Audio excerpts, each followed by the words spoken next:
como un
Buenas noches con todos, queridos alumnos. ¿Me escuchan? Sí, doctor, buenas noches. ¿Qué tal? ¿Cómo están? Bueno, vamos a ver.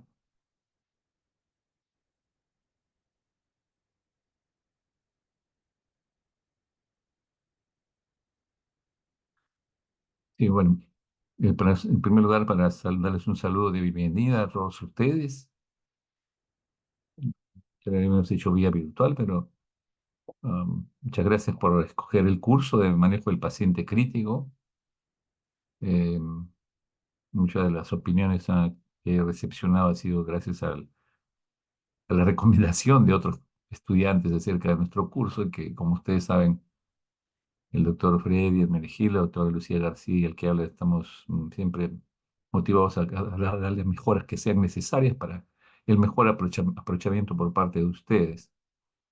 Sabemos que los temas que vamos a tocar son de interés personal de cada uno de ustedes para poder sentirse más seguros y manejar con mayor confianza y tener los conceptos claros de qué hacer en determinadas circunstancias críticas que ya están establecidas en el sílabus. Eh, en unos minutos debe estar llegando el doctor Freddy Hermenegildo. Y definitivamente veo ahí a la doctora a Lucía García también. Lucía, ¿estás con nosotros? Sí, doctor, buenas noches con todos. Un gusto poder saludarlos y darles también la bienvenida. Al igual que el doctor Serna, espero que este ciclo sea muy provechoso para todos nosotros. Obviamente muchísimo más para ustedes que puedan aprovechar cada minuto de las teorías, de las prácticas. Y nosotros siempre vamos a estar a la completa disposición de resolver las dudas, de poderles compartir nuestra experiencia en el área crítica. Y definitivamente puedo decir que siempre también es muy nutritivo para nosotros como docentes porque aprendemos muchísimo de ustedes. Así que una vez más, bienvenidos y espero que nos vaya muy bien en este ciclo. Muy bien, Lucía, un gusto. Sí, como la última parte de lo que has mencionado es tremendamente importante, ¿no? En el triángulo del aprendizaje, además de escuchar teorías, de hacer prácticas, es muy importante enseñar lo que uno sabe, y eso es muy importante como parte de consolidar los conceptos que uno puede tener sobre determinados tópicos del ABC, del RCP, de Show y en general en la carrera médica, ¿no? El poder enseñar obliga a tener un poco más de coherencia en las ideas, de que haya ideas más claras del proceso fisiopatológico que estamos analizando. Y de tal manera que sí, lo que tú has mencionado es muy importante, que no solamente aprenden ellos, sino siempre estamos revisando permanentemente nosotros los temas, pero que queremos que lo básico sea lo que se quede eh, en el lóbulo frontal de nuestros estudiantes para que puedan tomar las mejores decisiones, ¿no?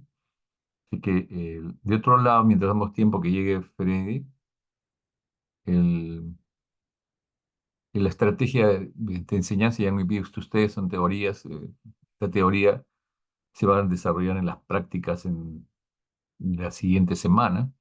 O sea, tienen una semana para revisar el tema sobre los tópicos que se van a tocar el día de hoy. El otro punto es que vamos a hacer evaluaciones permanentes, ¿no? De tal manera que agradeceríamos que revisen el tema, que cuando vayan a la práctica ya hayan revisado los conceptos que se han vertido la semana anterior, pero dándoles tiempo para que puedan revisar. Dos aspectos que teníamos aquí, nos hemos enviado ahí en el sílabus, que es a solicitud también del Departamento Académico de Medicina, es acerca de la evaluación de la asistencia, de la evaluación del rendimiento, con algunas estrategias de dar cierta, más que una calificación subjetiva, una calificación mucho más objetiva en relación a la producción y el rendimiento de ustedes.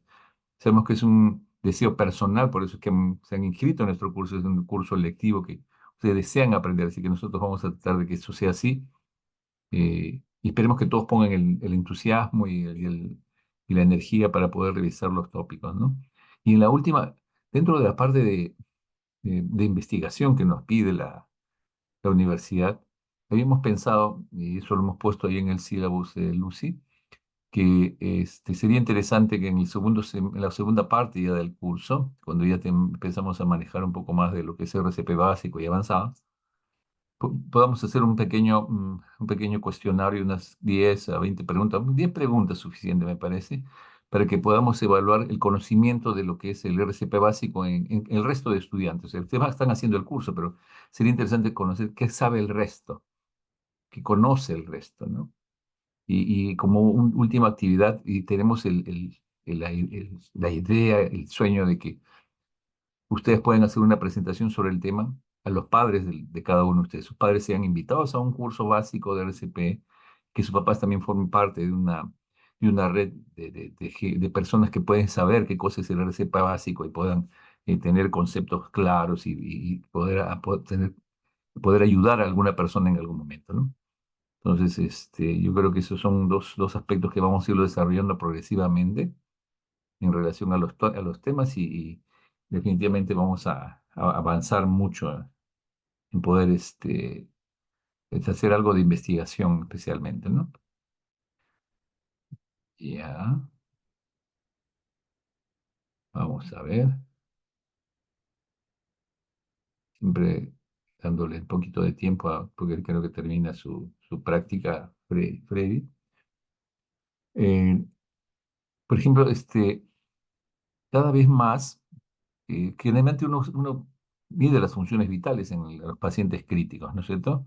Eso es algo básico que lo vamos a reforzar indudablemente, pero por algún motivo estamos viendo, y eso lo comentamos con la autora Lucía García, que justamente es la que más revisa el trastorno de hidroelectrolíticos, que hemos estado viendo, si bien se describe trastornos hidroelectrolíticos frecuentes como la hiponatremia, vemos más hipernatremias ahora, probablemente por exceso de uso de cloruro de sodio, de soluciones de hipersodio.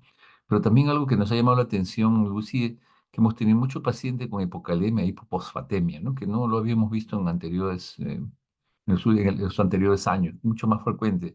Hemos tenido pacientes con fósforo de 0,8, fósforo muy bajo, que da muchas manifestaciones que tú la vas a revisar en detalle. Entonces, no solamente tenemos que saber el ABCD, sacar unos gases arteriales, ver un hemograma, en el caso de ver si hay anemia o no, además de las funciones vitales, ya dejó de ser pedir solamente sodio, potasio y creo que calcio, fósforo, sodio, potasio, calcio, fósforo, magnesio, no puede dejarse pedir a un paciente que está inestable, que tiene compromiso de conciencia y eso lo va a realizar en detalle, con mucho profesionalismo Lucía, que es una experta ahí en el tema, que siempre está revisándolo y tratando de darle los tips para un manejo más óptimo. No sé si tú tienes esa misma sensación, Lucita. Sí, doctor, sobre todo porque, bueno, en la unidad crítica, para que los alumnos de pronto puedan contextualizar un poquito, vemos también muchos pacientes en condición postquirúrgica, ¿no? Y muchas veces en hospitalización, ¿no? Sobre todo en estas condiciones postquirúrgicas, suele haber mucha pérdida o mucho desbalance hidroelectrolítico, ¿no? Porque también hay que tomar en cuenta que la cirugía como tal tiene gastos mayores gastos metabólicos, mayor consumo de calcio, de fósforo o pérdidas digestivas. Y entonces allí empiezan a presentarse trastornos más relacionados con potasio y también con sodio, ¿no? Que generalmente es lo más frecuente que vemos. Pero en los últimos meses yo también me he dado cuenta que, bueno, obviamente pasamos de una era COVID muy reciente a una era en la que hemos vuelto a ver con más frecuencia estos pacientes posoperados y se puede identificar esos trastornos que normalmente de pronto no lo pensamos en una hospitalización, ¿no? Solamente cuando empiezan a dar síntomas los pacientes del déficit, de pronto le tomamos un poco de atención cuando deberíamos hacer un seguimiento desde el postoperatorio inmediato, ¿no? Así que coincido con ese punto de vista. Sí, sí, y hemos tenido pacientes que tú, bien como has revisado el tema, que estaban con encefalopáticos, en shock, con arritmias, con taquicardia ventricular, no estaba muy claro y llegaba un fósforo de 0,8, de 0,6. Entonces, un síndrome de realimentación, eso es lo que se pensaba, pero niveles muy bajos y no ha sido uno, sino más o menos unos 5 en estos últimos 5 meses. Sí, y con esos niveles tan bajos, ¿no? A veces puede haber algo Sí, de hipofosfatemia, alteración, pero tan severos, eso es lo que me llamaba la atención, ¿no? Y con que recurrir, a pesar de la reposición, con pérdidas sí, importantes, ¿no? sí, así es. Y además, muchas veces esa reposición podría ser insuficiente, ¿no? Porque muchas veces Mm. solo hacemos un cálculo muy artesanal y habría que aplicar las fórmulas que precisamente revisamos en la práctica de electrolitos. Y bueno, el seguimiento de esto definitivamente es importante, pero también la persistencia de las pérdidas, el hecho de no hacer un balance adecuado, ¿no? También influyen bastante en que esta reposición no sea finalmente efectiva, ¿no? Claro, claro. Ya, ya. No sé si alguno mientras damos tiempo que llegue Freddy, alguno de los estudiantes o quisiera dar alguna opinión, qué expectativas tiene acerca del curso.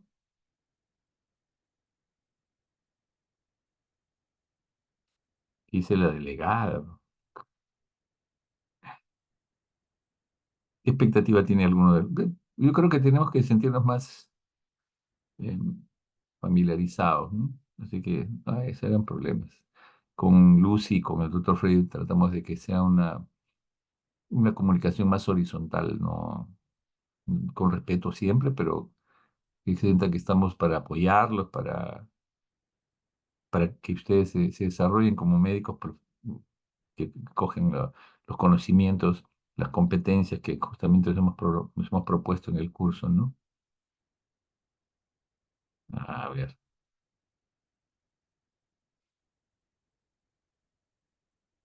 ya. ¿Algún comentario? Ah, a ver, de los que están presentes, así al azar. Diana Alejandra Chumbe, ¿qué expectativas tiene del curso, Diana? Hola, Diana. Sí, doctor, buenas noches. ¿Se escucha? ¿Cómo estás, Diana? ¿Qué tal? Bueno, ¿Qué, expectativas, espero que, bueno, nos vaya bien a todos.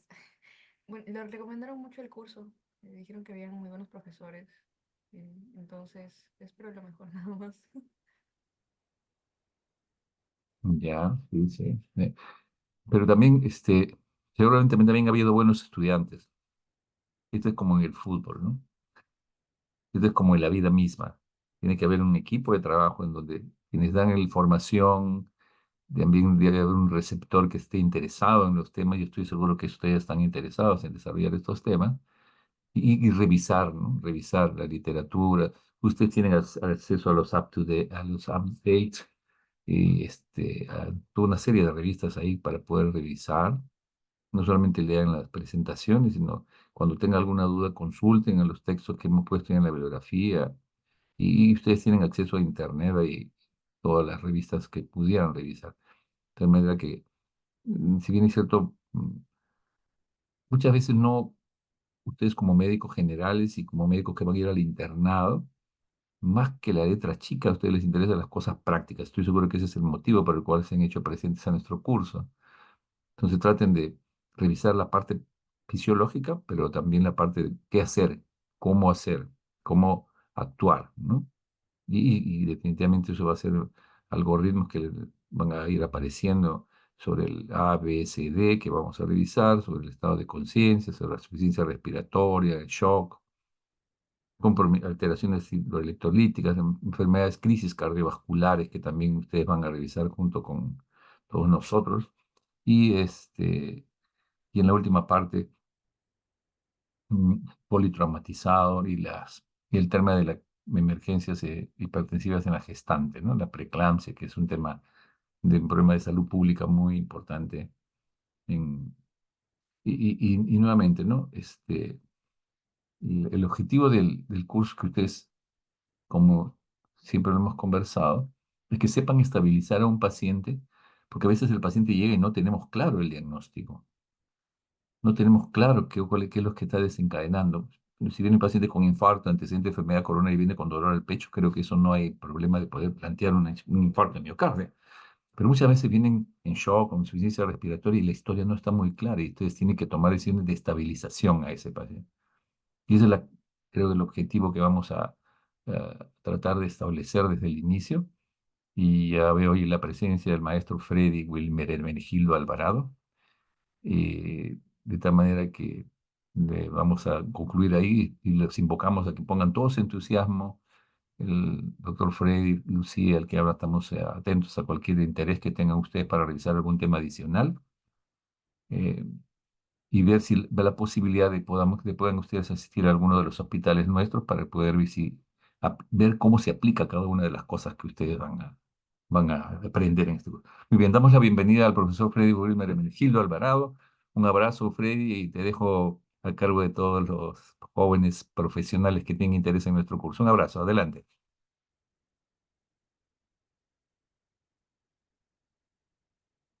No se te escucha.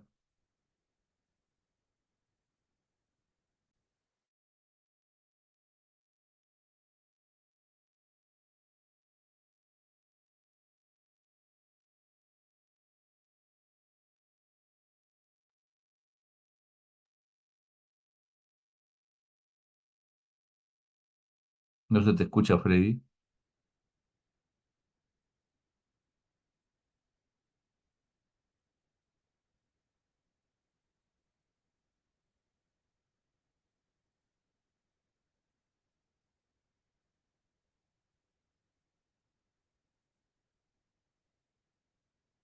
Eh,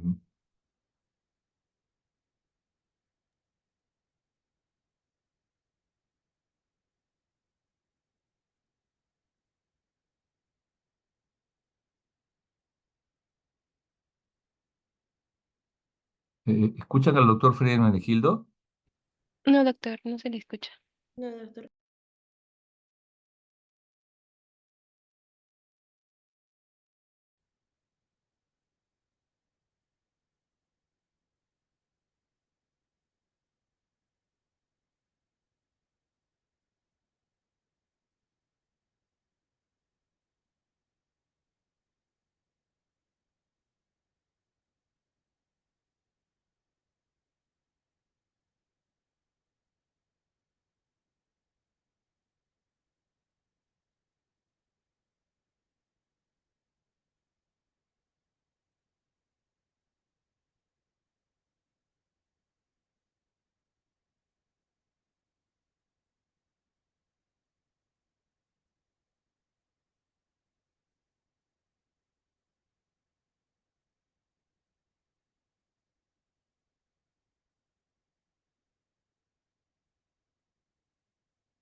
Sí está aperturado tu micro, pero no se te escucha, Freddy.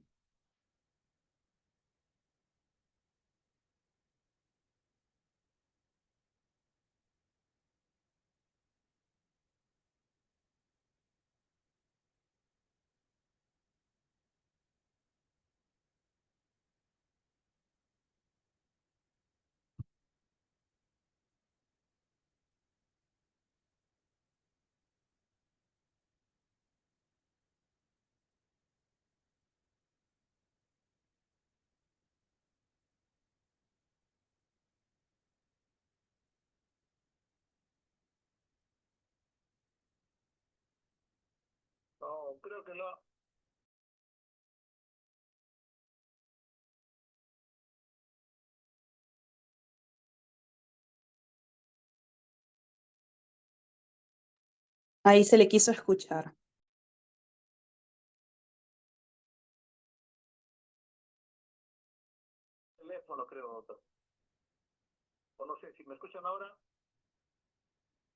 ¿Están escuchando, doctor? No, doctor, se le escucha porque creo que está en llamada con usted y Sí, entonces sí. se escucha un poco de ahí, pero no de su micro del doctor.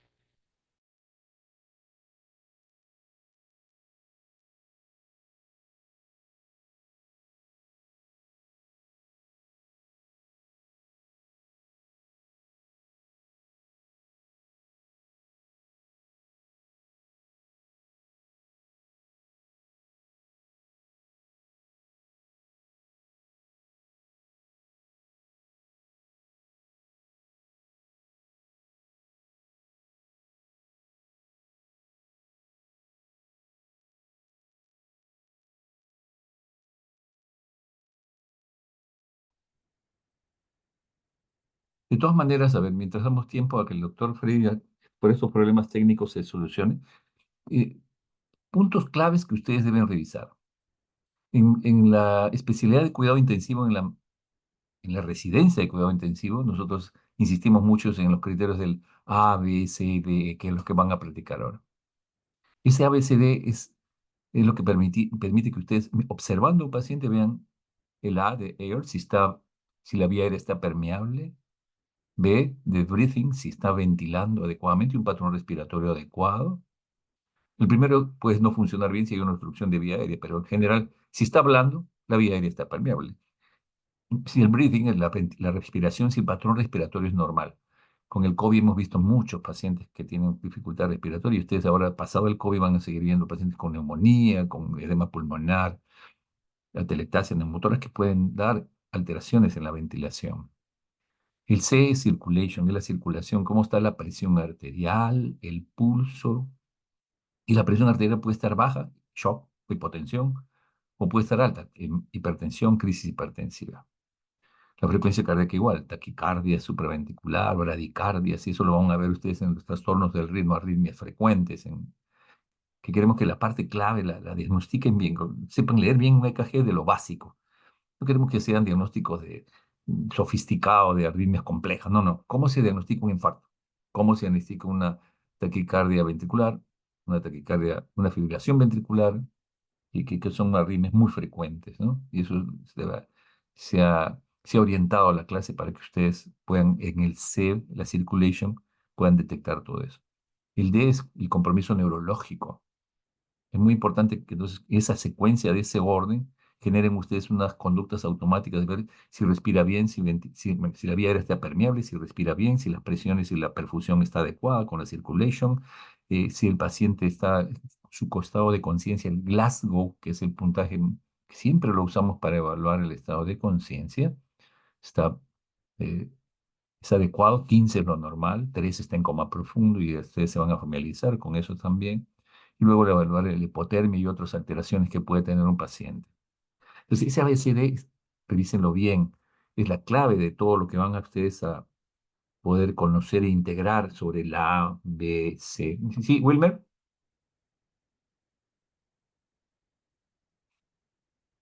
Mm,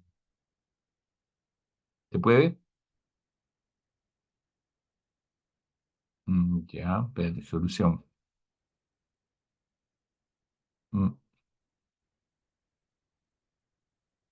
Ya, lo que vamos a hacer es, yo voy a, bueno, el asunto es que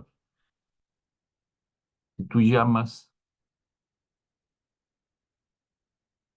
dejaría abierto la, Podría ser también una opción que de dime, repente, sí, que de repente entre del celular por Zoom y ya que por ahí hable, ¿no? Podría ser una opción también, porque parece que el micro es el que está mal del doctor. Freddy, has escuchado, ¿no? Puedes entrar por el Zoom, entras a la conexión y a través de la computadora haces tu presentación. O sea, pero no va a haber interferencia, no va a haber problemas cuando haga cuando comparte la presentación, no. Vamos a ver, Eh, intentemos, pues. ajá, no creo que haya problemas. Ujú. En este caso no, doctor, porque como no se le escucha el audio, no sonaría pues esa Ya, perfecto. distorsión. Freddy, entonces carga tu presentación, a ver, y ingresas por el celular al link que te envíe. ¿Es posible? ¿Me escuchas?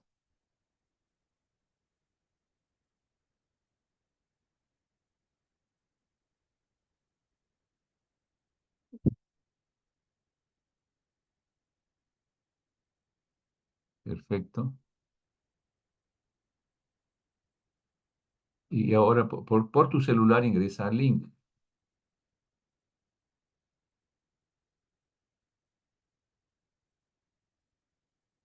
Estás ingresando, no creo que estés ingresando por el celular, es por la laptop, ¿no es cierto?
Doctor, en este caso, o bueno, o para el doctor Freddy, en este caso, lo que mi compañero trataba de decir es que con el celular básicamente funcionaría como su micrófono, ¿no? Ya que por el medio de su laptop o computadora, pues no funciona el micro, pues al entrar por celular, básicamente lo único que prendería sería el micro, no la cámara, ¿no? Y ya usted manejaría su presentación con su laptop o su computadora y su celular estaría ahí a un costadito que básicamente le serviría como un micro para que se le pueda escuchar. Sí, dos minutitos, estamos viendo eso. A ver, Freddy.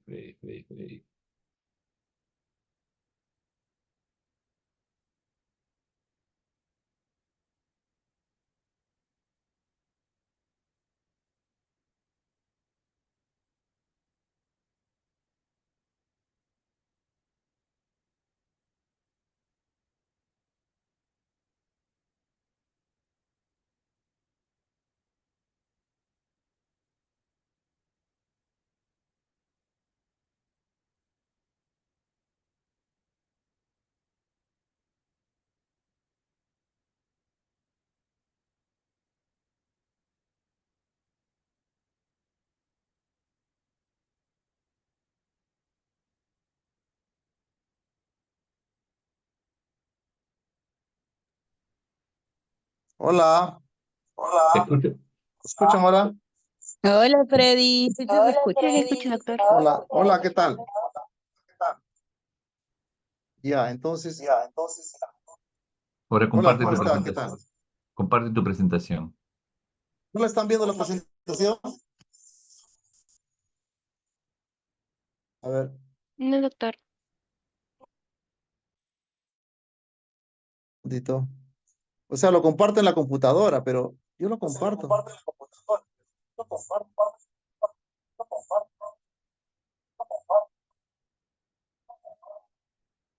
Oh, Dios. Doctor, ¿para qué no suena el eco? Creo que desde su computadora, no sé si está desde... Hay una opción en el audio donde dice dejar el audio de la computadora. Solamente desde su computadora, para que no se oya ese tipo de eco. Ah, sí. O sea, el audio, ahí lo muto. Sí, desde su computadora hay una opción que dice dejar el audio de la computadora. Eso lo presiona para que no suene ese eco. No, o mutearlo. Claro, más que también mutearlo desde su computadora, nada más. Y solamente se quede desde su celular con el Ahí audio. pueden ver la pantalla. Sí, doctor, sí se ve. ¿Sí se ve la pantalla ahí? Sí, sí se ¿Ven ve la pantalla? se ve bien, sí. Ya, y ahí creen que pueda.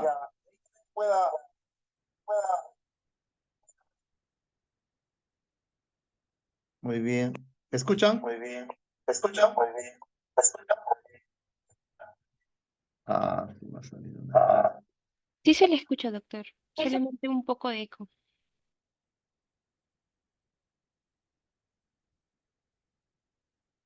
Ya, a ver. Freddy, Sí. junto al micro donde dice mute, tienes opciones. Dentro de ellos hay una opción que dice que puedes desactivar el micro de la computadora.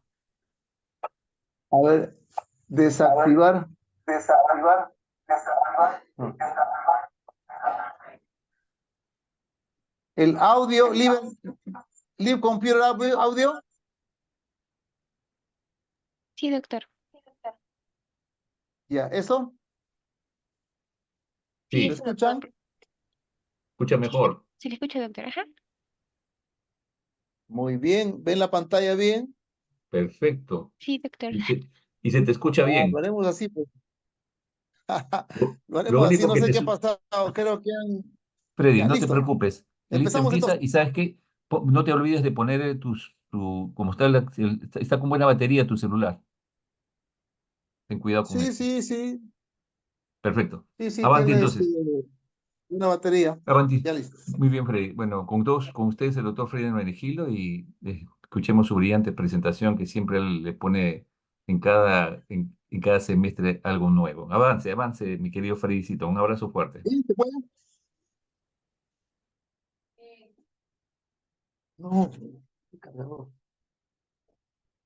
Cargador, no necesito el cargador. Ya, muy bien. Hola, entonces empezamos la clase, ¿ya?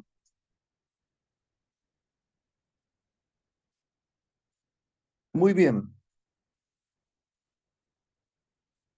Muy buenas noches con todos.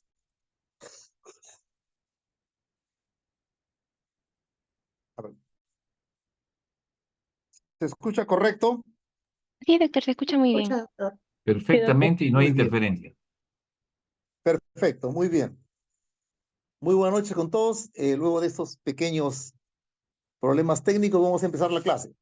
Bueno, ante todo, bienvenidos al curso Manejo de Paciente Crítico. Vamos a empezar nuestra primera clase teórica, que es la clase que va a darnos las pautas teóricas de lo que se va a desarrollar la siguiente semana.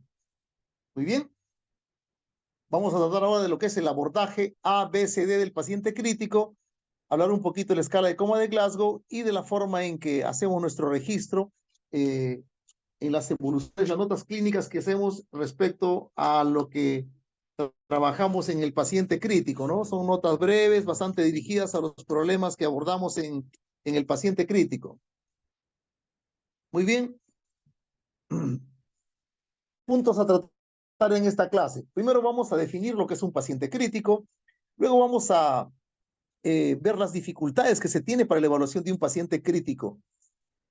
También vamos a abordar de forma secuencial las prioridades para el manejo de un paciente crítico siguiendo el acrónimo del ABCDE. Importante resaltar la valoración, aprendernos de memoria la valoración neurológica a través de la escala de coma de Glasgow y las intervenciones básicas en situaciones que ponen riesgo, que ponen a la vida en un riesgo, ¿no? Muy bien. Vamos a empezar con un pequeño caso clínico. A ver, no tenemos un varón de 56 años, un paciente diabético, es hipertenso de larga data, tiene sobrepeso, ingresa por dolor torácico, opresivo, más o menos de 1 hora de evolución. En el triaje le toman las funciones vitales que estaban estables, pero por el dolor torácico le toman un electrocardiograma y al ver el electrocardiograma que estaba alterado lo pasan a shock trauma. Llaman al médico rápidamente, usted lo está evaluando al paciente y súbitamente se torna pálido, sudoroso, algo somnoliento, ¿no? O sea, deterioro su sensorio, le toman la presión y tiene 70-40. De estar con funciones vitales estables, el paciente se torna en 70-40, es decir, con un evidente shock circulatorio y una frecuencia cardíaca de 210. Usted ve el monitor y el paciente tiene una taquicardia de complejos anchos, compatibles con una taquicardia ventricular. Dice, equipo, vamos a cardiovertir eléctricamente a este paciente. Y mientras se preparan para la cardioversión eléctrica, el paciente entra en parada cardiorrespiratoria. Ustedes pueden ver acá este electro, que tal vez les parezca extraño, pero yo les aseguro que cuando ustedes terminen el curso, o por lo menos el capítulo de síndrome coronario agudo, ustedes rápidamente van a poder decir que este paciente tiene un electro con superniveles en B2, B3, B4, B5 y B6 que corresponden a la cara anterolateral, tanto la cara anterior, la cara lateral baja y la cara lateral alta que es B1 y ABL, D1 y ABL, ¿no? O sea, un paciente tiene un SICA-ST elevado anterior extenso, ¿no? Y el paciente, como vieron, que súbitamente se tornó hipotenso, sudoroso, pálido, presentando este tipo de arritmia, que es una taquicardia ventricular, ¿no? Con inestabilidad hemodinámica, porque el paciente está en un evidente shock circulatorio, además está con un cuadro de síndrome coronario agudo. Mientras lo preparaban para cardiovertir, el paciente hace este ritmo. Y este es un ritmo inconfundible de parada cardiorrespiratoria. Este es un ritmo de parada cardíaca que se llama un ritmo de fibrilación ventricular. El paciente está inconsciente y no tiene pulso, no respira. Rápidamente lo que se tiene que hacer es para cualquier tipo de ritmo dental, lo primero es dar una RCP de alta calidad, compresiones de alta calidad. Muy bien, rápidamente al paciente desfibrilan y el paciente sale de la parada cardíaca y tiene este ritmo de monitor, un ritmo de una taquicardia de tipo sinusal y se puede ver un evidente superdesnivel del ST, que esto será compatible. Le vuelven a repetir un electrocardiograma. Recuerden siempre, todo paciente luego de haber sido cardiovertido tiene que tener un electrocardiograma. Toman el electrocardiograma y evidencian que tiene superdesniveles muy notorios en toda la cara anterolateral, tanto baja como alta. Es un infarto anterior extenso. Rápidamente el paciente es llevado a sala de hemodinamia, ¿no? Donde hacen destapan la arteria culpable del infarto, probablemente la descendente anterior o el tronco principal de la coronaria, ¿no? Y este paciente, como vemos, ya está en sala de recuperación. Muy bien. Esto era para que ustedes tomen conciencia, ¿no? De que un paciente que llega a la emergencia con un síntoma como dolor torácico rápidamente puede descompensarse, es decir, de estar hemodinámicamente estable, puede tornarse a hemodinámicamente inestable y puede rápidamente entrar en parada cardíaca, es decir, en una muerte clínica, ¿no? O sea, es un paciente que súbitamente no respiraba, no tenía pulso y el paciente entró en parada cardíaca que gracias a un rápido reconocimiento, el ritmo de parada cardíaca, una rápida intervención, el paciente se acaba del paro, ¿cierto? Muy bien, esos son los pacientes críticos que solemos ver en la emergencia. Muy bien, entonces, ¿cómo es el abordaje médico tradicional que nosotros hemos aprendido en la escuela de medicina, ¿no? Que les han enseñado a ustedes un abordaje tradicional a través de la semiología, la propedéutica, ¿no es cierto? Rápidamente ustedes entrevistan al paciente, obtienen los datos clínicos del paciente, ¿no?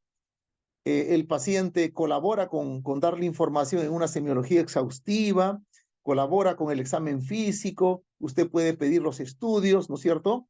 Te plantea unas hipótesis diagnósticas, en base a esa hipótesis diagnóstica usted plantea los estudios respectivos, ya con los resultados de los estudios usted tiene un diagnóstico final y da tratamiento, ¿no? Es como, digamos, son la secuencialidad que sigue una evaluación médica seguida de un planteamiento diagnóstico y de un tratamiento, ¿no es cierto? Es como es un abordaje médico tradicional. En la sala de emergencia, ¿no? Eventualmente un paciente puede, cuando está relativamente estable, tener un abordaje más o menos clásico, ¿no? Le preguntamos, el paciente coopera, el paciente coopera tanto en responder las preguntas semiológicas, coopera para el examen clínico, nos da tiempo de tomar la tomografía, determinados análisis, y luego revolvemos al paciente y ya tenemos pues un diagnóstico, damos un tratamiento, ¿no? Pero no siempre es así, ¿no? Si yo tengo frente a mí dos pacientes, que ya mis alumnos lo han visto en la práctica, ¿no? Un paciente que está pues con una hematemesis persistente y que rápidamente se va a chocar, una paciente con insuficiencia respiratoria, que en este caso un edema agudo de pulmón, un pacientito que está con un estatus convulsivo, o un paciente politraumatizado que está probablemente con un hemoperitoneo y chocado porque tiene un estallamiento esplénico y hepático por un accidente de tránsito, un paciente que está con afasia o una marcada disartria por un accidente cerebrovascular, ¿no? Un paciente con un deterioro ventilatorio secundario, una intoxicación por opioides, o una paciente que está con trastorno sensorio secundario, un problema neurológico X. De tal manera que estos pacientes va a ser difícil que yo pueda evaluarlos de la forma clásica, porque estos pacientes no van a poder expresarse, tienen alteración en su nivel de conciencia, no pueden responderme las preguntas que le voy a hacer para plantearme yo un abordaje semiológico, ¿no? Y poder plantearme una sospecha diagnóstica, mucho menos para colaborarme en un examen clínico, de tal manera que no puedo abordar yo de la forma clásica a un paciente que realmente está crítico, ¿no? Muy bien, entonces, primero empezaremos con la definición. Muchos de ustedes ya la conocen porque he tenido la oportunidad de compartirles un pequeño video de TikTok, ¿no? Respecto a qué cosa es un paciente crítico. Ya, nuevamente, un paciente crítico es un paciente que tiene una enfermedad aguda o siendo crónica se descompensa agudamente y eso le produce una disfunción de uno o más órganos o sistemas y lo pone en un riesgo inminente de muerte. Este paciente, ¿no? Requiere medidas rápidas de reanimación, diagnóstico y estabilización, ¿no? Y además de ello requiere también la coordinación de un tratamiento definitivo.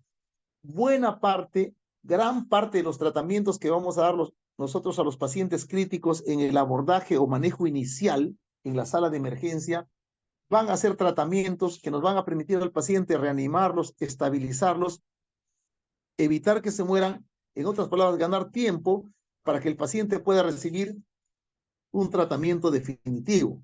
Ese es un paciente con un TEC grave, con una hemorragia intracerebral, con un hematoma intraparenquimal, que requiere una neurocirugía, con un paciente que tiene un TEC con un hematoma subdural o epidural que va a requerir una evacuación neuroquirúrgica urgente, si no se va a morir, ¿no? Independientemente que lo reanimemos rápidamente, tomemos un control de la vía aérea, le podamos colocar un manitol para poder, o una solución hipertónica para poder manejarles el edema cerebral, podemos evitar que el paciente haga depresión respiratoria o se enclave, pero eso nos permite ganar tal vez unas pocas horas para que el paciente pueda entrar a un tratamiento definitivo, igual que un infarto, ¿no? El infarto hace una fibrilación ventricular entre en parada cardíaca, una taquicardia ventricular que lo pone inestable, lo cardiovertimos o lo desfibrilamos, sacamos al paciente de la parada cardíaca, pero si es que ese paciente no entra a una sala de hemodinamia, un cateterismo para destapar esa arteria coronaria que se ha tapado y ha provocado el infarto y una amplia zona de isquemia miocárdica que ha desgatillado esa arritmia,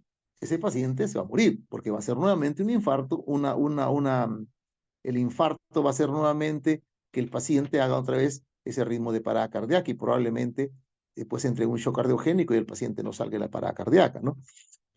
Y es muy importante reconocer, mencionar que en un paciente crítico, todas las actividades todos los tipos de tratamiento, de reanimación, diagnóstico y de estabilización que se hace, debe tener un carácter de reversibilidad, ¿no? Es decir, que el paciente crítico que va a ingresar a una sala de terapia intensiva debe tener digamos, una posibilidad razonable de que el paciente, que podemos revertir esa condición que pone al paciente en un riesgo de muerte inminente, ¿no? Es decir, un paciente que va a reinsertarse a la sociedad con una calidad de vida aceptable, ¿no?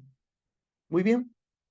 Entonces, estos son los múltiples escenarios en los cuales está un paciente crítico y que nos plantea justamente dificultades en su abordaje, ¿no? Es decir, dificultades para poder evaluarlo, determinar qué es lo que el paciente tiene. Los pacientes no vienen con un cartel con su diagnóstico en el pecho. Nosotros tenemos que hacer el diagnóstico, nosotros tenemos que abordar cuál es el principal problema que tenemos que compensar, ¿no? Determinar que ese es el problema que tiene que reanimarse rápidamente, compensarse, estabilizarse, para que el paciente tenga un tratamiento definitivo y pueda salvar su vida, ¿no?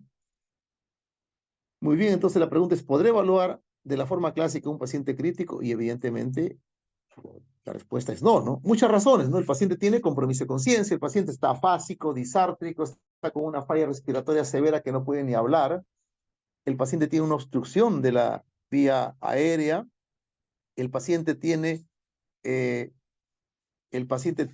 digamos, hasta puede hasta tener una barrera de tipo idiomática, ¿no? Porque no habla nuestro mismo idioma, ¿no? Fuentes de información que podemos siempre, con las que podemos contar, es los familiares, ¿no? Los cuidadores, los testigos auxiliares, personal de salud prehospitalario que ha traído al paciente, la policía que nos pueda dar algunos datos, y muchas veces nadie, ¿no? Muchas veces nadie, ¿no? Hay que nos informe, ¿no? Entonces, ¿cómo abordamos al paciente crítico? Muy bien. El abordaje del paciente crítico, vamos a hacerlo de una forma que se propone, ¿no? Es de una forma, digamos, secuencial, siguiendo un acrónimo que es el A, B, C, D, E. A, que significa airway o vía aérea, donde básicamente nuestra principal preocupación es la permeabilidad de la vía aérea. B, the breathing, donde fundamentalmente es reconocer los signos de falla ventilatoria, ¿no? Que tiene el paciente, si la tiene o no la tiene. C, de circulation, donde nos vamos a rápidamente, tenemos que detectar si el paciente tiene o no tiene signos de shock, o sea, tiene los signos de compromiso circulatorio, ¿no? En D, nuestro principal, digamos, foco va a ser determinar si el paciente tiene alteración en el nivel de conciencia a través de la escala de Glasgow, y si tiene un déficit motor focal, o sea, hay una focalización, ¿no es cierto? Y también vamos a evaluar, obviamente, las pupilas, ¿no? Que nos podría hablar de un elemento, una lesión ocupante de espacio, ¿no? Un trastorno estructural que podría potencialmente estar desarrollando a nivel cerebral, ¿no? Y por último, que significa la exposición del paciente de forma completa y un examen completo, ¿no? Para poder ver si el paciente tiene otro tipo de lesiones, ¿no? O traumas ocultos, o evidencia de un foco séptico oculto, etcétera, ¿no? Muy bien. Reglas básicas del abordaje, importante, ¿no? Realizar la evaluación primaria completa, es decir, el ABCD completo de forma, pues, rápida, ¿no? Otra regla es, trate primero lo que puede causar la muerte. ¿Qué significa esto? Que sencillamente, si un paciente tiene lesiones que no constituyen un riesgo inminente, no amenazan la vida de forma inminente, entonces yo no voy a ocuparme de esas lesiones antes de haber resuelto otras condiciones que pueden matar al paciente. Por ejemplo, obstrucción de la vía aérea, por ejemplo, que el paciente se esté exsanguinando, o sea, que esté con una lesión sangrante en forma activa, yo no hago la compresión de ese sangrado o el control de sangrado, ya sea a través de una compresión directa o a través de la colocación de un torniquete, ¿cierto? Y otra norma básica es evaluar los efectos de sus intervenciones. Me explico. Yo tengo un paciente, el paciente tiene obstrucción de la vía aérea, yo hago mi maniobra y tengo que ver que si mi maniobra ha sido adecuada, el paciente va a permeabilizar su vía aérea y por lo tanto tiene que mejorar su nivel de saturación de oxígeno. Si yo tengo un paciente que viene desaturando y le pongo una cánula de oxígeno o una máscara de oxígeno, tengo que ver a los pocos minutos que el paciente haya mejorado su oxigenación, ¿cierto? O su dificultad respiratoria, ¿no? De tal manera de que la única forma yo voy a saber que están saliendo bien las cosas es evaluando los efectos de mis intervenciones, porque si estas no son efectivas, tengo que pasar a una segunda o tercera estrategia de tratamiento del problema que quiero ayudar. Lo otro es solicite ayuda temprano. Usted tiene que anticiparse a las posibles, digamos, complicaciones que se puedan dar o las necesidades que usted va a tener para el manejo de ese paciente. Si yo recibo un paciente que lo veo muy grave, que llega boqueando y rápidamente sé que ese paciente podría entrar en parada respiratoria, tengo que activar pues al equipo de parada cardíaca o el equipo no, el código azul, tengo que activar al equipo de trauma, si tengo un paciente politraumatizado, si veo un paciente que viene porque tiene una historia de caída y está con un compromiso, con un deterioro de conciencia progresivo, tengo que estar ya viendo de la tomografía, de coordinar con el neurocirujano, ¿no? O con mi equipo de trabajo, si es que ese paciente requiere una reanimación, digamos, simultánea, ¿no? Que es lo usual en un paciente crítico, ¿no? Que hay que trabajar de forma simultánea en el control de las diferentes disfunciones que tiene, ¿no? Me explico. Un paciente llega con politraumatizado grave, uno tiene que estar manejando la vía aérea, otro tiene que estar tal vez poniendo un tubo de drenaje torácico si el paciente hay la posibilidad que tenga un neumotórax a tensión, otro está poniendo las vías central o la vía periférica, otro tiene que estar viendo la transfusión masiva, ¿no? O sea, coordinando con un laboratorio para que se traigan los hemoderivados, otro tiene que estar coordinando con la tomografía, etcétera, ¿no? Muy bien. Y obviamente reevaluar periódicamente al paciente. Nada más inestable que el término estabilidad en emergencia o en medicina crítica. El paciente está estable a las 8 de la noche. Esa hora está. Puede que a las 10 o 11 de la noche ya no esté estable, o muchas veces en media hora o una hora, o en minutos el paciente que aparentemente estaba estable puede desestabilizarse. Como habíamos visto, el paciente en el caso clínico antes de iniciar, ¿no es cierto?, esta clase, ¿no? Vimos que el paciente súbitamente de estar con un dolor torácico se pone inestable y luego entra en parada cardíaca, ¿no? Tres condiciones completamente diferentes, estable, inestable y luego en paro, ¿no? Muy bien, otra cosa importante que nos dejó de mensaje, creo yo, y nos reforzó el mensaje, ¿no? La pandemia fue no olvidarse de la bioseguridad, ¿no? Y la bioseguridad también incluye lo que es la seguridad en la escena. O sea, la bioseguridad es la seguridad para que no nos contagiemos de ya sea infecciones o inclusive de intoxicarnos de algún tóxico que el paciente traiga consigo al manipularlo sin guantes, ¿no? Y muchos tóxicos son de penetración percutánea, sino también el hecho de que ver que la seguridad en la escena es muy importante, ¿no? Es muy importante que donde nosotros vayamos a atender es inaceptable poner en riesgo nuestra propia vida o la vida de nuestro equipo en el intento de ayudar a otra persona. Muy bien, entonces siempre, ¿no? Recordar la seguridad, ¿no es cierto? Es decir, evalúe la seguridad de la escena y use siempre su equipo de protección personal adecuado. Recordar siempre seguridad primero, ¿no es cierto? Muy bien. Acá, ¿no? En estos tiempos de hace muchísimos años, donde este servidor todavía tenía pelo, ¿no? Estamos acá intubando a un paciente con una mascarita simple, ¿no? Ni siquiera es un N95, ¿no? Entonces, eso pues, ya ha cambiado, ¿no? Ahora hay que estar bastante protegidos de esta forma. Y acá vemos, ¿no? Acá estamos en el 2021, todavía en plena pandemia, intubando a una paciente, aquí estoy yo, con una máscara astomérica, súper forrado, después de haber aprendido duramente la lección. En la primera ola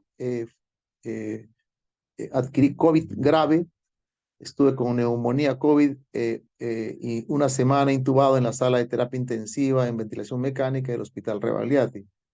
Por suerte nos recuperamos gracias a cuidados médicos en el Hospital Rebagliati, ¿no? Estamos acá. Muy bien, entonces comenzamos con la letra A. A de airway. Lo primero es reconozca rápido la vía aérea que está obstruida. Si el paciente habla claro, diga lo que diga, ¿no? Puede responder, habla claro, el paciente tiene la vía aérea permeable, punto. Si el paciente está con disfonía, está con estridor, está con gorgoteo, ¿ya? O sencillamente no responde, es muy probable que la vía aérea no esté permeable o está amenazada. Por lo tanto, priorizar la vía, permeabilizar la vía aérea es una prioridad, ¿no? Hay que hacer la permeabilización inmediata. Y para esto también tenemos que tener en cuenta que debemos de anticiparnos a la obstrucción de la vía aérea. Si yo tengo un paciente, y esto hemos tenido oportunidad de verlos en emergencia, un paciente que tiene un trauma penetrante de cuello, ya sea un verduguillo, por un cuchillo, ¿no? Entonces, recuerden que el cuello está compartimentalizado por muchas fascias, ¿no? De tal manera que cuando ocurre una lesión vascular, muchas veces el hematoma no se exterioriza, ¿no? Se queda atrapado acá y comienza a comprimir la vía aérea, ¿no? Entonces va a desviar la vía aérea y después les aseguro que va a ser bien complicado que podamos intubar este paciente porque altera los reparos anatómicos que tenemos o hace más difícil la intubación. Si yo veo un paciente así que tiene un hematoma expansivo, si me da tiempo, tengo que rápidamente, antes de llevarlo a la tomografía o trasladarlo a otro hospital que puede estar a media hora, una hora, mejor aseguro la vía aérea y intubo a mi paciente y aseguro mi vía aérea, ¿no es cierto? Igual también estos pacientes, hay que evitar la broncoaspiración. Este paciente está vomitando sangre digamos, en forma abundante, ¿no? Porque tiene varias esofágicas, probablemente se va a poner encefalopático, se va a chocar, entonces yo tengo que a este paciente proteger su vía aérea. Este otro paciente que está acá, que tiene evidencias de traumatismo en la cara, es un paciente que tiene un TEC grave. Entonces recuerden que el TEC produce edema cerebral y el edema cerebral, el aumento de la presión endocraniana produce náuseas y vómitos. Y el paciente puede haber tenido un accidente, estar con el estómago lleno y el paciente puede broncoaspirarse, ¿no? O sea, complicar su caso. Y puede que el paciente no se muera por el hematoma epidural, que usted rápidamente lo diagnosticó, lo intubó, lo diagnosticó, todo bonito, el paciente se va, lo operan, no muere por el hematoma epidural, que fue drenado rápidamente por un neurocirujano presto a operar, y sin embargo el paciente después comienza a desarrollar fiebre, con una neumonía aspirativa, y que muchas veces podría desgatillar un shock séptico de foco neumónico, una neumonía necrotizante, qué sé yo, el paciente se muere, ¿no? ¿Por qué? Porque no se protegió la área adecuada, ¿no? Adecuadamente. Algunas maniobras básicas de apertura de la vía aérea. ¿Cuáles son? Extensión y elevación del mentón, elevación de la mandíbula, ¿no?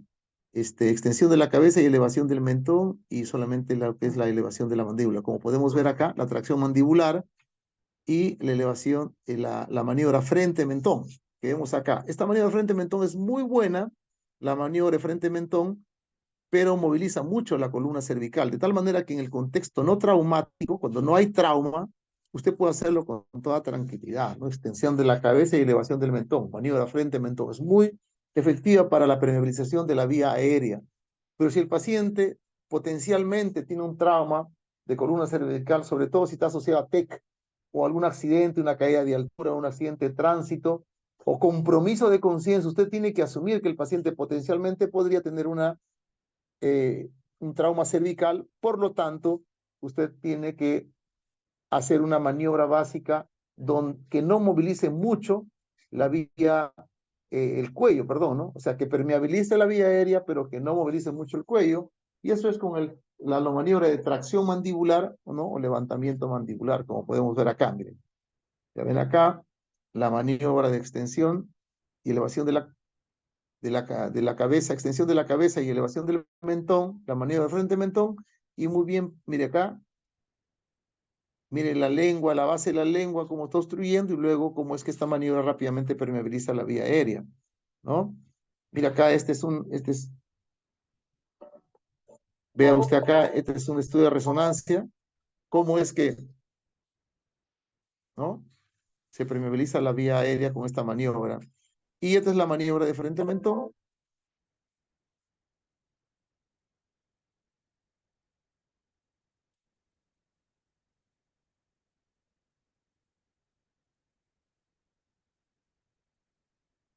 Muy bien. Y tenemos acá la maniobra de elevación mandibular. Esta maniobra también es efectiva para permeabilizar la vía aérea y moviliza al mínimo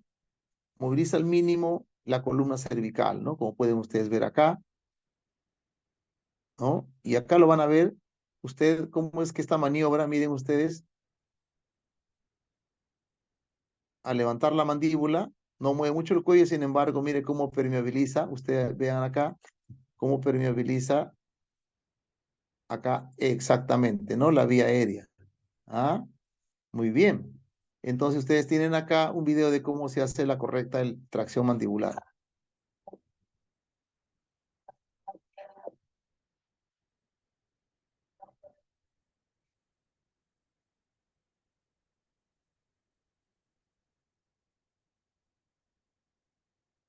Muy bien, entonces,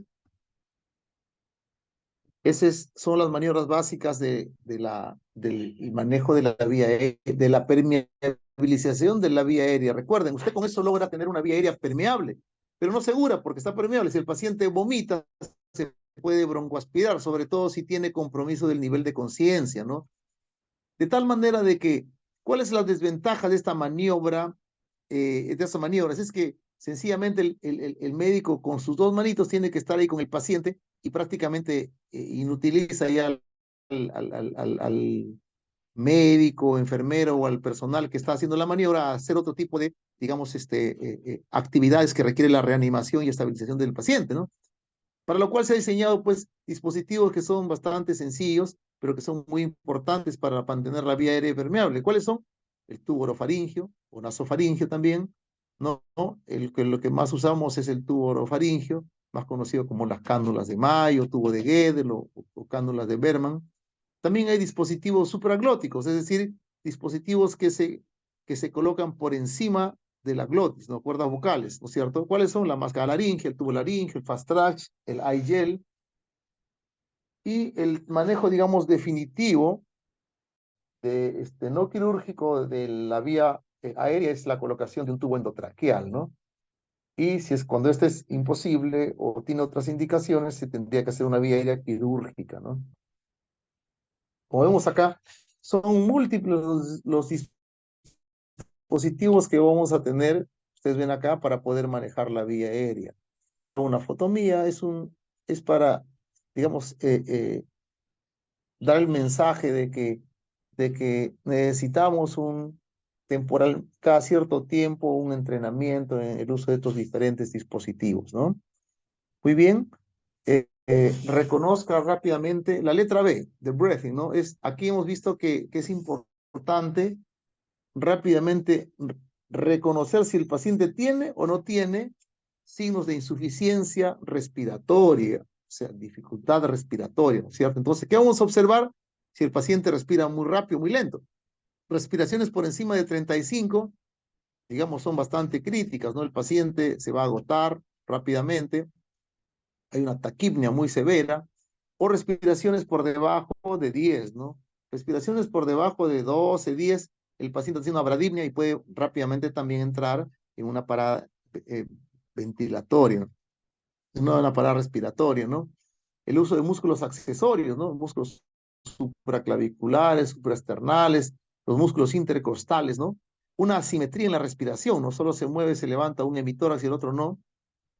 Una respiración paradójica, es decir, ¿qué significa una respiración paradójica? Cuando el paciente en la inspiración normalmente el tórax se eleva y el abdomen se deprime.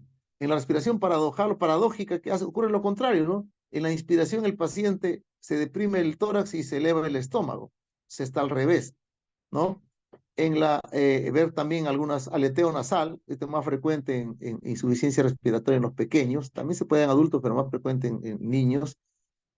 La presenosis, el deterioro de conciencia también, ¿no? Muchas veces el deterioro de conciencia es por una hipoxemia, una hipoventilación, una hipoxemia, ¿no? Bien, entonces tenemos ejemplos, miren, esta paciente diaforética, ¿no? Está con insuficiencia respiratoria, este paciente que está con depresión ventilatoria. Y acá ven ustedes cómo es que estos pacientes, miren, esto está haciendo una respiración paradojal, ¿no? Al inspirar se hunde el pecho y la barriga sobresale y al expirar ocurre lo contrario. Acá hay lo que se llama el cornaje o aleteo nasal y acá el paciente tiene retracciones supraclaviculares, supraesternales, ¿no? Usa los músculos accesorios de la respiración, que son signos de una dificultad respiratoria importante, ¿no? Muy bien. También es importante escuchar, no solo observar, sino observar, no solo escuchar cómo habla el paciente. Tal vez tiene un habla entrecortada, ¿no? Porque está con dificultad respiratoria, tiene sibilantes en un estatus asmático, roncantes, o es un tórax silente, ¿no? Está con tan broncoespasmo tan severo, está tan cerrado el paciente que usted no ausculta nada, que el paciente hace esfuerzos respiratorios y no pasa el aire, eso se llama tórax silente. Este paciente va a entrar en parada respiratoria pronto, ¿no? Muy bien, entonces vemos acá a través del oxímetro pulso nos valemos, ¿no? Para poder determinar si una hipoxemia es leve, es moderada o es una hipoxemia severa, ¿no? No siempre digamos, la hipoxemia es evidente. Es importante usar un oxímetro de pulso, ¿no? ¿Ah? Siempre es importante. La letra C. En la letra C lo que tenemos que reconocer en forma rápida es el shock circulatorio. ¿Y qué tenemos que observar? El nivel de conciencia. A veces un paciente está medio confuso, está encefalopático y uno está preocupado por la tomografía porque cree que tiene un problema a nivel netamente, primariamente cerebral, y no es eso, sencillamente tiene una hipoperfusión cerebral y el paciente se pone encefalopático, ¿no? O con diferentes grados de alteración del nivel de conciencia, ¿no? Alteración del sensorio, por hipoperfusión y porque es un problema primariamente un shock circulatorio, ¿no? Ver el color de la piel, si está pálido, sudoroso, diaporético, la temperatura de la piel, ¿no? Hay que evaluar temperatura de la piel, el ritmo cardíaco, ¿no? Si, cómo está su llenado capilar distal. Esto tomaba bastante importancia en la evaluación inicial de todo paciente crítico. El tiempo de llenado capilar distal, tiempo de llenado capilar, ¿no? Tiene tanta importancia como un marcador de hipoperfusión que usamos bastante, que es el lactato. Sin embargo, cuando hacen estudios y comparan el tiempo de llenado capilar con lactato, cómo mejora el tiempo de llenado capilar, cómo mejora el lactato, los pacientes que se usa el tiempo llenado, la mejoría del llenado capilar, nos permite monitorizar, tiene un mejor perfil, inclusive que el mismo lactato, que es un examen que hay que hacer, invasivo, sacar un poco de sangre, dosarlo en laboratorio. Este tiempo llenado capilar tan sencillo es una forma de monitorizar la reanimación del paciente. Es decir, mientras el tiempo de llenado capilar se va normalizando, de estar muy prolongado, se va normalizando, eso quiere decir que estamos reanimándolo bien, ¿no? El pulso, obviamente la presión arterial, ¿no? ¿No? Entonces, hay situaciones en que el shock pues es evidente, ¿no? Esta paciente tiene 76/40 y una frecuencia cardíaca de 138 y obviamente pues está con un shock circulatorio evidente, ¿no? Por las cifras de tensión arterial, por una piel sudorosa, pálida, con cierto grado de trastorno de sensorio, ¿no? Pero a veces también el paciente puedes tener un shock secundario pues a una taquiarritmia o secundario a una bradiarritmia, o sea, una frecuencia cardíaca muy lenta, ¿no es cierto? Como podemos ver acá,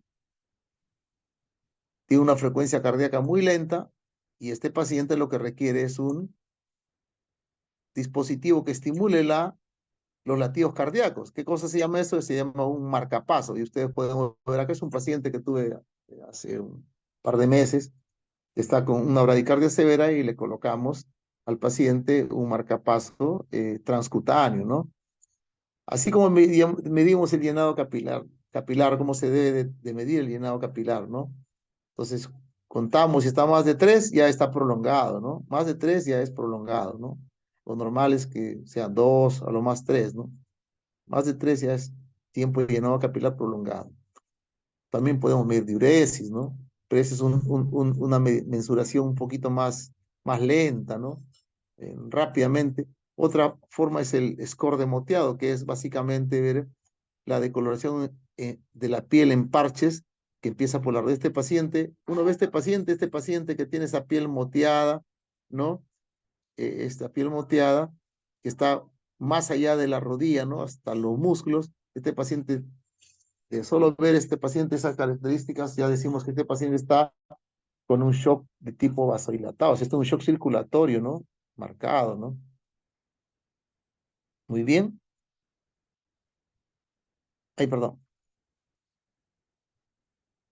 Ya, de tal manera como ustedes pueden ver acá, hay un score, modeling score se llama, ¿no? Que se llama score de moteado, ¿no? Y según cómo va aumentando, ¿no? Como ustedes pueden ver, cuando solo está en la rodilla, como una monedita, ¿no? Se le pone un grado 1, score 1, cuando está ya un poquito por encima de la rótula, grado 2, cuando está hasta la mitad del muslo, grado 3, cuando ya está la ingle, grado 4, y si es que está más allá de la ingle, como podían ver en este paciente, más allá ya es grado 5, ¿no es cierto? Y eso tiene una correlación con el lactato, pero a la vez también tiene una correlación con su, digamos, tiene una relación con la supervivencia también, ¿no es cierto? Muy bien. Llegamos a la letra D. La letra D significa reconocer de forma rápida el nivel de conciencia y si hay focalidad, o sea, déficit motor focal, ¿no? D es de déficit neurológico. Y usted valora el nivel de conciencia de forma objetiva a través de la escala de Glasgow, la fluidez del lenguaje, ve si hay algún déficit en las extremidades, ve si las pupilas están fotorreactivas, si están, que tienen un diámetro similar, o sea, están isocóricas, porque la presencia de pupilas que están con diámetros distintos, o sea, cuando hay anisocoria, compromiso de conciencia y evidencia de trauma en la cabeza, muy probablemente el paciente tenga una lesión ocupante de espacio, ¿no es cierto? Una lesión ocupante de espacio, es decir, un hematoma subdural, un hematoma epidural, ¿no? Si el paciente tiene convulsiones, entonces el paciente puede tener algún tipo de lesión neurológica, ¿no? Valoramos la escala de Glasgow. A veces hay una forma que usualmente lo utiliza el personal prehospitalario, ¿no? Nosotros utilizamos el Glasgow, pero también el ADVI, ¿no? A de alerta, V de responde a la voz, D de responde al dolor y I inconsciente, ¿no? Que es el APU en inglés, ¿no? Awake, response to verbal stimulations, patient respond to painful stimulation y patient is completely unresponsive. APU en inglés, acá en castellano, ADB. Alerta, responde a la voz, responde al dolor y inconsciente, ¿no? Pero también tenemos nosotros nuestra escala de Glasgow, que ya se comenzó a usar a mediados de los 70, ¿no? En el mundo médico y después se fue difundiendo cada vez más, se validó, múltiples estudios han validado su utilidad, ¿no? Es un score, digamos, que ha sido bastante estudiado, ¿no? Y tiene 3 variables que son la apertura ocular, la respuesta verbal y la respuesta motora. La apertura ocular tiene 4 puntos como máximo, la respuesta verbal 5 puntos y la respuesta motora 6 puntos, ¿no? Y cada, digamos, variable tiene sus respuestas que le asignan determinado puntaje. Para dar ejemplo, si el paciente da una respuesta verbal con un lenguaje incomprensible, o sea, solamente dice sonidos guturales o solamente dice unas monosílabas, ¿no? Será pues un lenguaje incomprensible, ¿no? Si dice palabras sueltas, ¿no? Una que otra palabra suelta, será pues un 3, ¿no? Si habla, pero se confunde en las frases, ¿no? O incoherencias, pero se entiende las palabras en forma aislada, será 4 puntos, pero si el paciente habla y responde correctamente, tendrá 5 puntos. Y así por el estilo. Muy bien. Ocular. Si el paciente tiene los ojos abiertos en forma espontánea, le ponemos 4 puntos. Si para abrir los ojos lo hace a la orden, señor, señor, y el paciente recién abre los ojos, será 3 puntos. Si el paciente no abre los ojos, pero yo le hago un estímulo doloroso y abre los ojos, le pondremos 2 puntos. Y cuando no responden, no hay 0, se pone un puntito. En la parte verbal, si el paciente me responde su nombre, me conversa, me responde en forma coherente, 5 puntos. Si está desorientado, habla medio confuso, se confunde, 4 puntos. Si dice palabras, tal vez una que otra palabra que se puede entender, pero es inapropiada, no tiene conexión entre ellas, 3 puntos, pero y solo emite sonidos incomprensibles, ¿no? O gritos, o palabras de una sola letra o sílaba, ¿no? Entonces, son sonidos incomprensibles, 2 puntos. Si no hay respuesta, se pone 1 nada más. Igual en la respuesta motora, ¿no? Si el paciente Señor, levante la mano derecha, doble la rodilla izquierda y él obedece las órdenes, 6 puntos. Si no obedece a mis órdenes, yo le hago un estímulo doloroso y él localiza y se defiende, ¿no? O sea, localiza el dolor y se defiende, le pongo 5 puntos.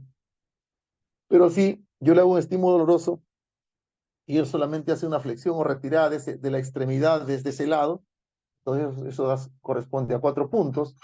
Si hace una flexión anormal, que se llama también rigidez de decorticación, será 3 puntos. Y si tiene una respuesta extensora anormal o de extensión, también conocida como rigidez de descerebración, será 2 puntos. Y si el paciente no responde nada, 1 punto, ¿no? De tal manera que el puntaje máximo es 15 puntos y el puntaje mínimo es 3 puntos, ¿no? Algunos puntos de corte, cuando el paciente tiene 8 o menos, se llama coma, ¿no? Muy bien, entonces pues la escala de Glasgow es de fácil aprendizaje y aplicación, permite estandarizar la evaluación del nivel de conciencia, ¿no? O sea, si un paciente es un Glasgow está bien aplicado, así lo ve un japonés, lo ve a un sudamericano, lo ve un gringo, un australiano, canadiense, todos van a, si bien aplicado el Glasgow, todos van a llegar al mismo puntaje, ¿no? Y permite una valoración objetiva gracias al uso de una escala numérica, ¿no? De tal manera que todos pueden decir, bueno, este paciente tiene 13, y eso es importante, ¿por qué? Porque te permite a ti con valoraciones, digamos, con valoraciones seriadas, o sea, hacerle varias, si el paciente se está deteriorando. Porque si yo tengo un paciente que viene, que se golpeó la cabeza y me llega con Glasgow 14, y no sé, 2, 3 horas después está con una caída de 4 puntos del nivel de 3 o 4 puntos del nivel de la escala de Comer-Glasgow, voy a tener que repetirle la tomografía, o muy probablemente pensar que si el paciente tenía un hematoma, pues ese hematoma ya no estaba chiquito como cuando lo vimos inicialmente, sino está creciendo, ¿no? Y se está deteriorando el paciente. O sea, permite ver la evolución neurológica, me permite determinar en forma objetiva la severidad de la disfunción cerebral, ¿no? También una comunicación confiable y certera entre los profesionales, porque si no yo le voy a decir al neurocirujano por telefónicamente el paciente tiene una escala de Comer-Glasgow de 9. O sea, hay un compromiso importante, o está con 7 o 6, ¿cierto? Y voy a darle una idea al paciente cuál es el estado neurológico de mi paciente, ¿no? Entonces, esa es digamos, las ventajas, ¿no? Obviamente tiene limitaciones, pues, ¿no? ¿Cuáles las limitaciones más importantes o interferencias al uso? El uso a la escala de Comer-Glasgow, el uso de alcohol, drogas, ¿no? El paciente está alcoholizado, está drogado, está sedado, pues obviamente parece que el paciente estuviera pues en coma, ¿no? Metaboliza el alcohol, la droga y el paciente va a recobrar su nivel de conciencia, ¿no? Cuando el paciente está hipoxémico o hipotenso, recuerden, la hipoxemia y la hipotensión afecta obviamente pues el funcionamiento cerebral. Si yo nuevamente le corrijo la hipotensión, le pongo oxígeno, el paciente se va a despertar y rápidamente va a mejorar su escala de coma de Glasgow, ¿no? Entonces, bajo efectos de estas condiciones, hipotensión, hipoxia, sedación, drogas, alcohol, en la escala de coma de Glasgow no va a reflejar la gravedad de la lesión encefálica, no nos va a dar datos falseados, ¿no? Muy bien. Son diferentes condiciones que pueden, digamos, interferir en la aplicación de mi escala de coma de Glasgow, ¿no? Pues, el paciente tiene traqueostomía o tiene un trauma maxilar, un trauma lingual, tafásico, etcétera. No voy a poder valorarlo bien, ¿no? Tanto en el área motora como en la apertura ocular también, ¿no? Son diferentes condiciones. Por ejemplo, en la apertura ocular, si el paciente pues, está con un trauma facial y tiene edema periorbitario, no voy a poder, digamos, saber si los ojos están tapados porque está hinchado o está edematizado, no porque el paciente tenga algún compromiso tal vez de que no pueda mantener los ojos abiertos de forma espontánea, ¿no? O si está sedado también, ¿no? Si el paciente tiene una lesión medular alta, pues no va a mover ningún brazo, pues no, porque obviamente está con una sección medular, ¿no? Entonces son diferentes situaciones que alteran o interfieren con la aplicación, desarrollo de mi escala de coma de Glasgow. Muy bien, importante evaluar la focalización, ¿no? Si un paciente tiene déficit de alguna extremidad, ¿no? O sea, lo que se conoce como lateralización. También la evaluación del examen pupilar es importante, ¿no? Si esta paciente, por ejemplo, acá ustedes ven, está anisocórica, ¿no?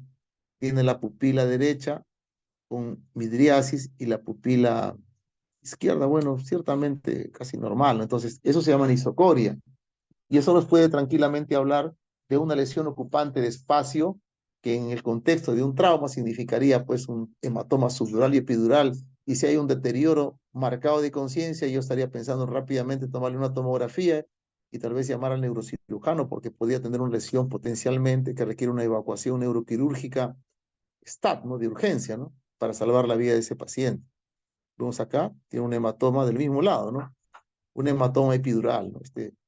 Este hematoma epidural comprime ahí el tercer par craneal y produce disfunción de estos músculos, de este par craneal que gobiernan el movimiento, la contracción pupilar, ¿no? Importante también, un paciente, sobre todo con una alta digamos, prevalencia de diabéticos y que usan insulina, muchos pacientes pueden hacernos confundir que tiene una lesión neurológica cuando están hipoglicémicos, ¿no? Y concomitantemente accidentados. Entonces es importante, esto se hace en segundos, menos de un minuto demora hacer una glicemia capilar, ¿no? Al toque nomás. De repente tiene 15 el paciente, corregimos la hipoglicemia, el paciente despierta, ¿no? Y no estaba tan tequeado como pensábamos. Por último, estamos en la letra E, que implica un examen completo, ¿no? Hay que buscar acá signos de hipotermia, signos de trauma oculto. Porque recuerden, nosotros miramos al paciente usualmente en decúbito dorsal y miramos la parte ventral, nomás, ¿no? El pecho, la panza, la parte de adelante. Y sin embargo, atrás puede tener evidencias de focos infecciosos ocultos. De repente le hacemos una serie de estudios, el paciente tiene una escara que está, pues, una úlcera de decúbito o de presión, ¿no? Con pus, ¿no? Con tejido purulento, de repente tiene un trauma en esa área, ¿no?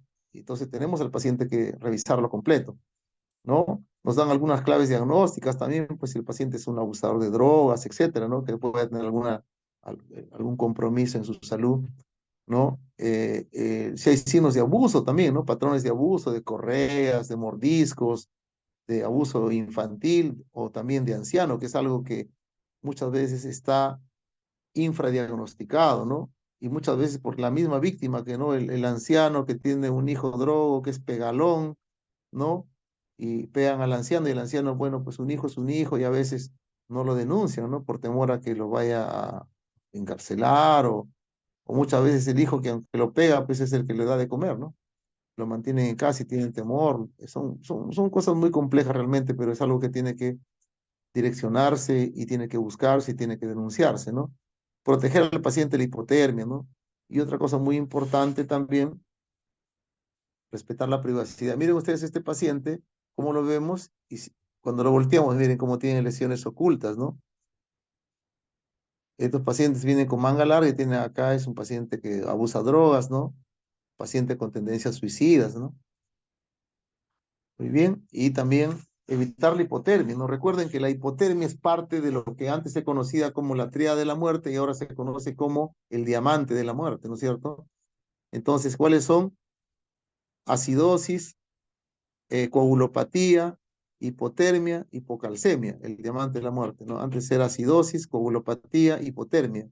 Y eso, evitar que el paciente, ¿no? Bueno, en otros países tienen estas mantitas así bien especiales, ¿no? Otros acá tienen estas mantitas al paciente que lo mantienen calentito. Pero acá aunque sea siquiera póngale pues una fresadita tigre, ¿no? Pero lo cierto es que usted tiene que evitar que el paciente se enfríe como Jon Snow, ¿no? Muy bien.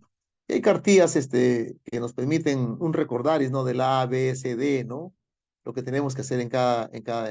Yo también tengo una cartilla que he diseñado para ustedes en la práctica que van a desarrollar esta semana que viene, ¿no? Ustedes les voy a enviar mi PPT, les voy a enviar la cartilla también para que ustedes puedan estudiarla y cuando hagamos el reconocimiento de los diferentes aspectos que tiene cada letra, lo vamos a hacer allá con el maniquí en la aula de simulación, ¿no es cierto? Por último viene la evaluación secundaria, ¿no? Ya complementar un examen más completo, revisamos ya el ojito, la cavidad nasal, otoscopía, hacemos otro tipo de estudios, ¿no?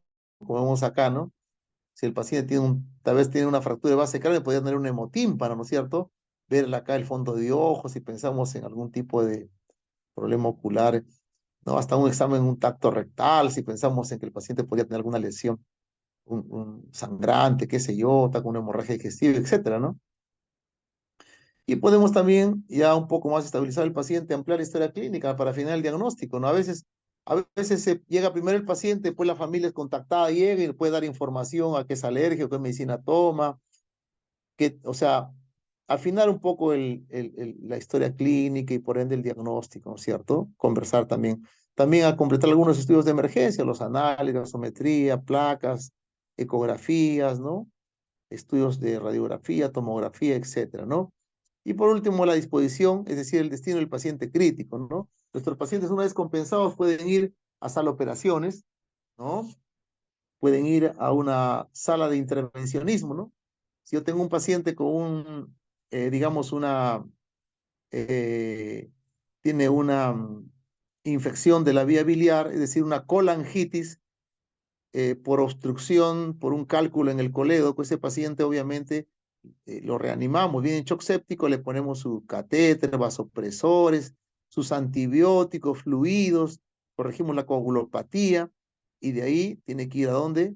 A una CEPRE, ¿no es cierto? O sea, una colangiografía retrógrada endoscópica para que hagan una papilotomía y puedan liberar al paciente que tiene pus, pues, no sé, en la vía biliar, ¿no? O sea, es lo que se llama la desfocalización, ¿no es cierto? Si un paciente tiene un infarto, obviamente, inclusive hizo hasta un ritmo de parada cardíaca, lo sacamos del paro, perfecto, pero luego eso tiene que ir a dónde? A ir a un cateterismo cardíaco, ¿verdad? Muy bien, y así muchas veces el paciente también, y no es ajeno, no es ajeno a nuestra práctica médica en medicina crítica, es decir, tanto en UCI, tanto en emergencia como en sala de operaciones, que el paciente pues muchas veces fallezca, ¿no?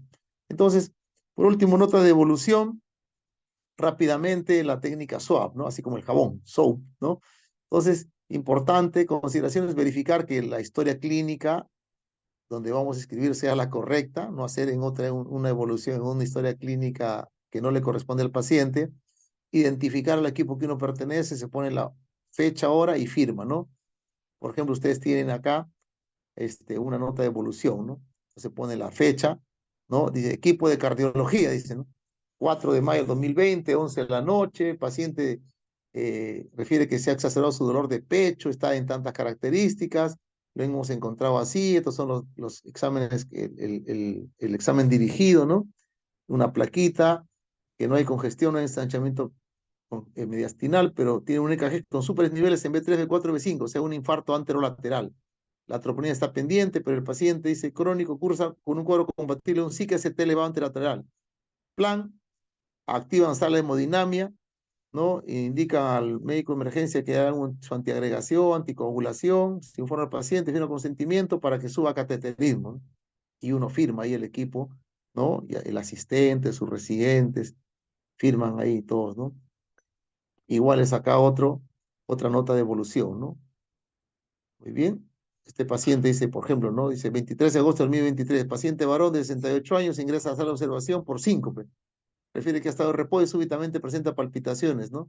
De repente el paciente tipo tenso, ¿no? Tiene 180 sobre 110, 210. ¿Y qué cosa ven? El talucio diaforético, pulmones está bien, pero ruidos cardíacos taquiarrítmicos, ¿no? Entonces, ¿qué tiene? En el electrocardiograma una fibrilación auricular con respuesta ventricular muy alta, ¿no? Frecuencia promedio de 195, 200 por minuto, y está haciendo deterioro hemodinámico. ¿Qué tienen que hacerlo? Vamos a cardiovertirlo, ¿no? Aparte, igual le piden troponinas, electrolitos, pero igual en ese momento esa paciente con taquiarritmia, con compromiso hemodinámico, tiene que cardiovertirse de forma eléctrica. Entonces acá ya dice cuál es puso lo subjetivo, lo objetivo, lo describió. Su apreciación dice, paciente de 68 años con cardiopatía hipertensiva de larga data que ingresa por 5, pero actualmente cursa con una fibrilación auricular con respuesta alta, con criterios clínicos de inestabilidad hemodinámica. Plan, se indica enfermería que pasa a la unidad de shock trauma para cardioversión eléctrica. Se coordina con emergenciólogo para manejo en conjunto. Se informa familiar y médico, firma hoja de consentimiento informado para procedimiento. Firma el asistente, el equipo de cardiología, ¿no? Una nota breve y concisa de un problema que se ha abordado, ¿no? O sea, en ese se pone lo subjetivo, cómo se siente el paciente, ¿no es cierto? Se obtiene la información según el contexto clínico. Bueno, si va por dolor abdominal, mis preguntas serán dirigidas al dolor abdominal, a cómo ha evolucionado, ¿cierto? Si es que en la parte objetiva, los datos positivos de qué? Del examen físico, las funciones vitales, el balance, las notas de monitoreo balance, los análisis de sangre, los perfiles hepático, de coagulación, perfil pancreático, los estudios de imágenes operadas, eso pongo ahí, ¿no? Y en mi apreciación, voy a expresar mi opinión sobre la evolución, con qué creo que cursa el paciente. Planteo el diagnóstico más probable, los diagnósticos diferenciales que me permitan sustentar la solicitud de algunos exámenes adicionales que podría pedirle y planteo el inicio de algún tipo de terapia específica o empírica, ¿no? Eso es en mi apreciación. Creo que vamos a hacer tal cosa y en el plan pongo, pues, lo que vamos a hacer para solucionar los problemas que trae el paciente, ¿no? Un estudio diagnóstico que nos permita llegar a tal conclusión o interconsultarlo, por decir, a otro especialista, o si vamos a estar de frente a un tratamiento médico quirúrgico o una disposición del paciente, ¿no? Ya está, el paciente ya está de alta, ¿no? Paciente está a sala, paciente tiene que ir a la UCI, etcétera, ¿no es cierto? Muy bien. Entonces, como ustedes pueden ver, pues la disposición del paciente puede ser que vaya a terapia intensiva, que vaya a una sala de hemodinamia, una sala de procedimientos, que vaya a una sala de operaciones. En líneas generales, como ustedes pueden ver, que el manejo del paciente crítico, eh, como parte del manejo, se interconsulta bastante. ¿Por qué? Porque es un manejo multidisciplinario, en la cual va a intervenir el equipo quirúrgico de diferentes subespecialidades, ¿no? Cirujano de tórax, neurocirujano, traumatólogos, equipos clínicos, cardiólogo, neumólogo, gastroenterólogo, si hay que hacer una CEPRE, etcétera, por hablar de equipo médico y con sus correspondientes, digamos, especialistas también enfermeros o licenciados especialistas, ¿no? Es todo un equipo, ¿no? Que trabaja, ¿no? Entonces, conclusiones. Paciente crítico es aquel que presenta una disfunción de uno o más órganos y está en riesgo inminente de muerte y requiere medidas de reanimación y estabilización rápida. ¿Ya? Hay muchas limitaciones para la evaluación médica convencional en los diferentes escenarios del paciente crítico. El abordaje secuencial A, B, C, D, E nos va a permitir detectar y tratar lo que puede matar más rápido al paciente, es decir, nos va a permitir reanimarlo, estabilizarlo temporalmente. La escala de coma de Glasgow nos permite valorar objetivamente el nivel de conciencia y detectar precozmente el deterioro neurológico que el paciente podría presentar. La evaluación secundaria permite completar el examen físico y ampliar la anamnesis, ¿no? Y por último, el método SWAP permite el registro ordenado de la información de una nota de evolución clínica. Muy bien, estas son las referencias que he usado para esta charla, ¿no? Y como siempre, ha sido un gusto de poder compartir con ustedes esta actividad académica, ¿no? Recordar siempre, ¿no? Medicina crítica es trabajo en equipo. Muy bien.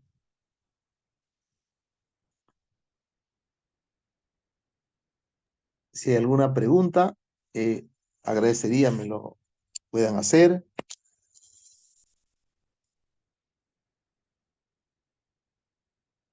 Hola. Muy bien, Freddy. Excelente. Sí, ¿te escuchó sin mayor dificultad? Sí, muy bien, muy bien. Todo perfecto.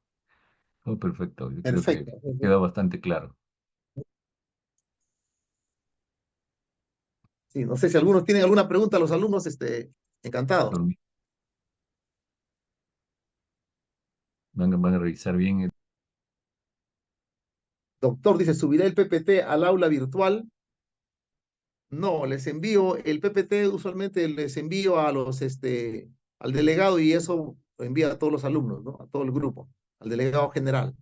El PPT, también les he enviado 2 videos tiktokeros respecto a este tema y también un pequeño artículo ahí, un par de pequeños artículos de la evaluación del abordaje ABCD, ¿no? Queda grabada la clase. Entonces tienen varios elementos, digamos, de información que ustedes pueden revisar para poder,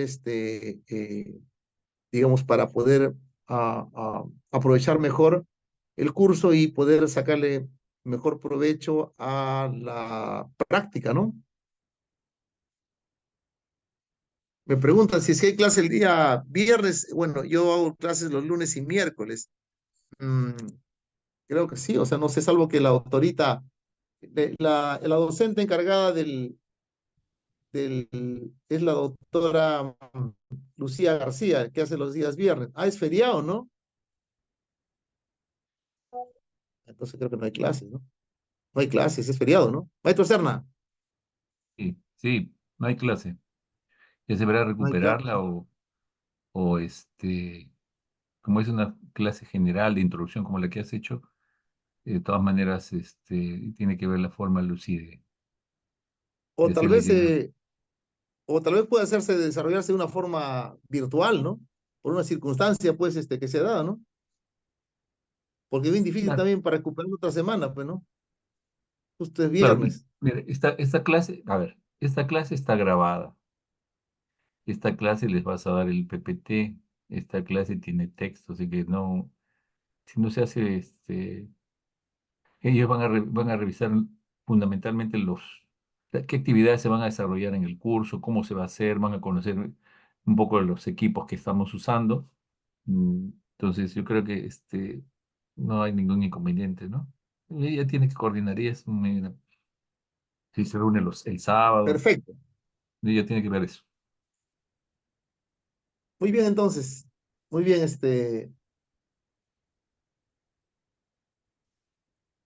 muy bien, Que maestro. descansen ya, Bueno, mañana, tan mañana tienen que tibio, no quieren levantarse temprano. preguntar. Doctor, Sí, pues, sí. disculpe, ¿hay alguna diferencia al realizar lo que es el abordaje ABCD, digamos, en un adulto mayor comparado, digamos, con un adulto joven? Realmente no porque, o sea, no son las mismas prioridades. O sea, en un adulto mayor, en un adulto joven, la prioridad siempre va a ser que esté la vía aérea permeable, que ve si está ventilando o no. O sea, sigue la misma secuencia. Realmente no hay digamos, mayor, digamos, diferencia, ¿no? O sea, porque tú en este abordaje es en base a prioridades, ¿no? Claro, muchas gracias, doctor. ¿Ya? Bien, jóvenes. ¿Alguna otra Muchas pregunta? gracias, Freddy. Ya nos estamos comunicando y a descansar, muchachos, y a seguir estudiando. Muy buenas noches con todos. Muy bien. Gracias, Un abrazo con doctores. todos. Hasta luego. Gracias, doctor. Buenas noches. Muy bien. Gracias, Muchas gracias, Freddy. Nos doctor. vemos. Gracias. Ya, listo.